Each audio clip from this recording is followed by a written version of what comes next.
Assalamualaikum warahmatullahi wabarakatuh. Salam cerdas. Topik kita kali ini akan berbicara mengenai karakteristik penelitian kualitatif. Ini adalah lesson 2. Saya akan berikan linknya di kolom deskripsi mengenai lesson 1. Sebaiknya Anda pelajari terlebih dahulu lesson 1-nya agar mendapatkan ilmu pendekatan kualitatif ini secara utuh.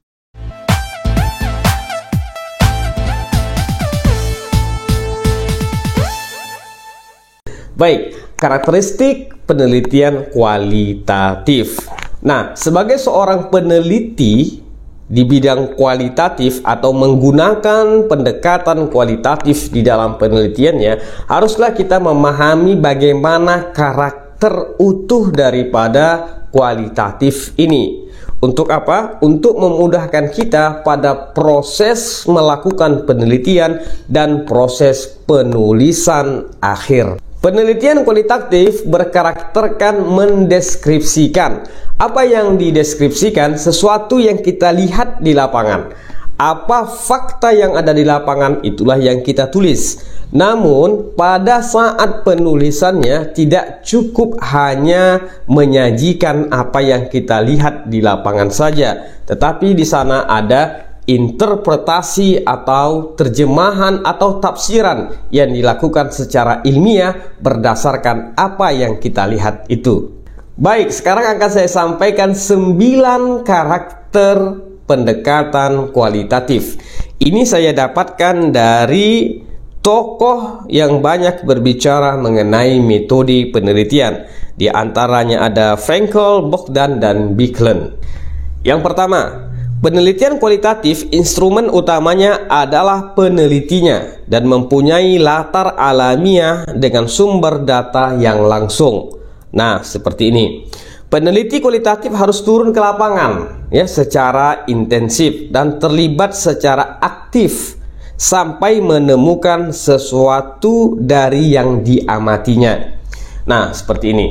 Seorang peneliti yang melakukan atau yang menggunakan pendekatan penelitian kualitatif, dia itu harus turun ke lapangan. Dia harus turun ke lapangan semaksimal mungkin. Tidak mungkin seorang peneliti itu hanya turun ke lapangan 1 atau 2 kali saja, tapi dia harus turun sebanyak mungkin. Semakin banyak dia turun, maka semakin akurat data yang akan diperoleh. Makanya pada saat kita sidang skripsi, pada saat kita tesis, orang yang melakukan penelitian kualitatif secara maksimal turun ke lapangan, dia akan mampu banyak bercerita mengenai sesuatu hal yang didapatinya di lapangan. Kemudian yang kedua, penelitian kualitatif bersifat deskriptif, yaitu menggambarkan apa adanya.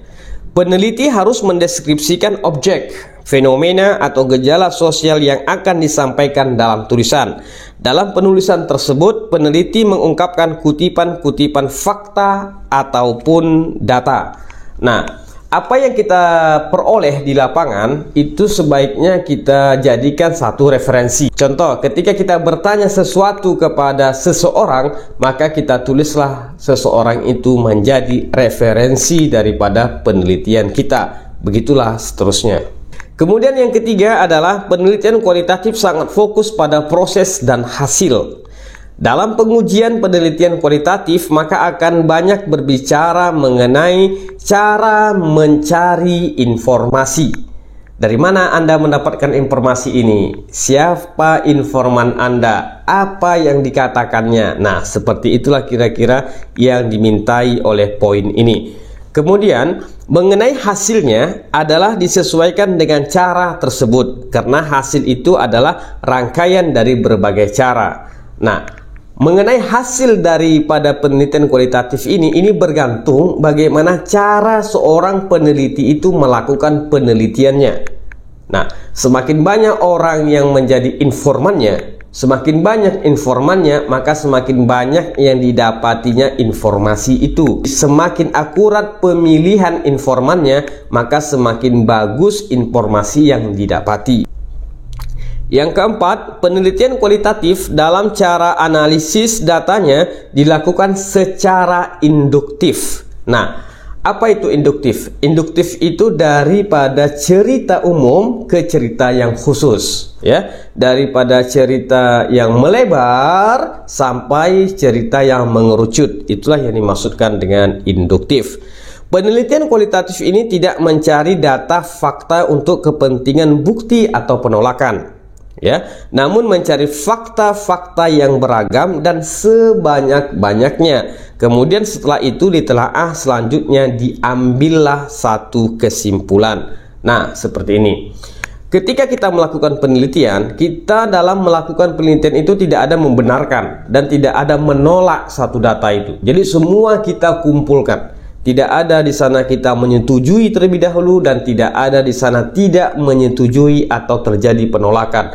Semua informasi kita tampung. Nanti pada akhirnya kita telaah dan kita ambil apa kesimpulannya. Kemudian yang kelima, penelitian kualitatif menjadikan makna yang esensial. Artinya, penelitian kualitatif menjadikan makna sebagai hal yang mendasar. Dalam poin ini, peneliti sangat mementingkan makna karena penelusurannya dilakukan secara mendalam. Nah, contoh, ketika kita mendapati sesuatu itu mempunyai makna, sesuatu itu mempunyai arti. Nah, makna atau arti sesuatu yang kita temukan itulah yang kita sampaikan di dalam penelitian kualitatif. Jadi kita berikan makna itu. Bisa kita dapati dari informan dan nanti akan kita simpulkan. Selanjutnya yang keenam, penelitian kualitatif menjadikan fokus studi sebagai batas penelitian. Tentunya akan terdapat banyak penemuan fakta-fakta yang masih belum terungkap dan dapat menimbulkan rasa ingin tahu oleh penelitinya. Oleh karenanya, peneliti dapat menetapkan fokus studi sebagai batas penelitian, sehingga tidak menimbulkan kebingungan dan memverifikasi, mereduksi, dan menganalisa data. Maksudnya seperti ini.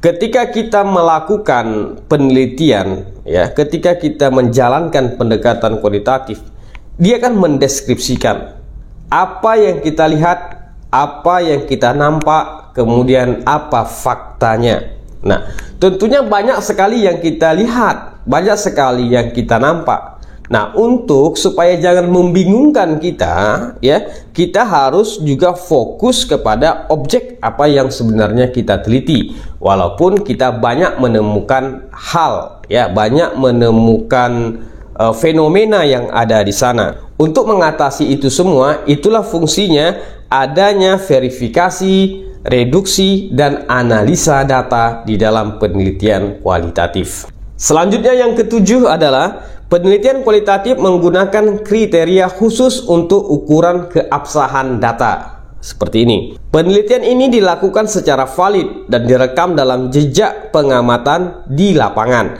serta ada kepercayaan yang tinggi sehingga orang yang masih meragukan dapat mengkonfirmasi data secara mudah. Kemudian peneliti yang lain juga akan terpancing untuk melakukan penelitian lagi dari hasil penelitian kita. Nah, dalam melakukan penelitian kualitatif, pendekatan kualitatif, orang-orang yang telah kita tetapkan menjadi informan itu kan kita jadikan sebagai kutipan.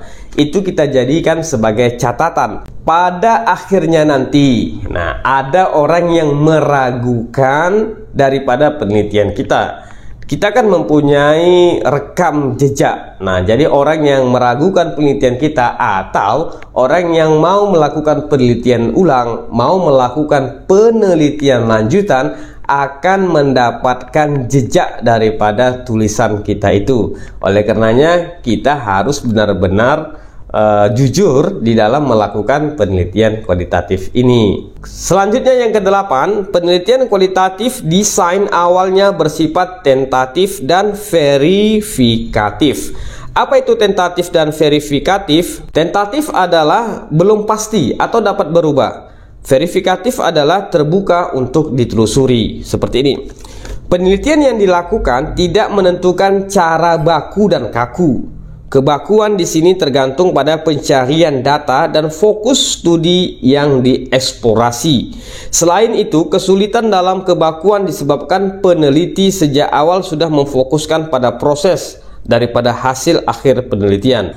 Nah, jadi kita harus menseimbangkan ya, menseimbangkan, kita jangan pecah konsentrasi, jangan hanya menikmati prosesnya saja tanpa juga turut memikirkan bagaimana akhir penelitian. Selanjutnya yang terakhir yang 9 adalah penelitian kualitatif untuk kepentingan grounded theory. Seperti ini. Keterbatasan peneliti dalam menggunakan grounded theory dapat membatasi stagnasi, yaitu keadaan terhenti, perkembangan ilmu terutama yang teori-teori baru. Maka teori ini menjadi solusi untuk mencari teori-teori yang baru dari pengalaman di lapangan. Untuk menjadikan teori ini sebagai solusinya harus terdapat data yang fakta dan kredibilitas peneliti yang bukan orang sembarangan tentunya.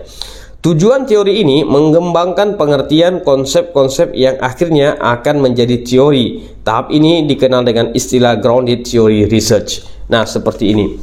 Di dalam melakukan penelitian kualitatif ini kan kita ada teori siapa yang kita pakai, teori siapa yang kita gunakan. Inilah yang akan kita jalankan di lapangan. Tentunya dengan berbagai macam keterbatasan teori itu, bisa jadi kalau kita serius di dalam melakukan penelitian ini, kita mendapatkan sesuatu yang baru di dalam proses penelitian kita itu, dan pada akhirnya ini dapat menjadikan teori yang baru, grounded theory research. Baik, inilah yang dapat kita sampaikan di dalam karakteristik penelitian kualitatif ini. Semoga ilmu ini bermanfaat bagi Anda dan menjadi bekal kepada Anda yang sedang melakukan penelitian bercorakkan kualitatif. Wassalamualaikum warahmatullahi wabarakatuh. Salam cerdas.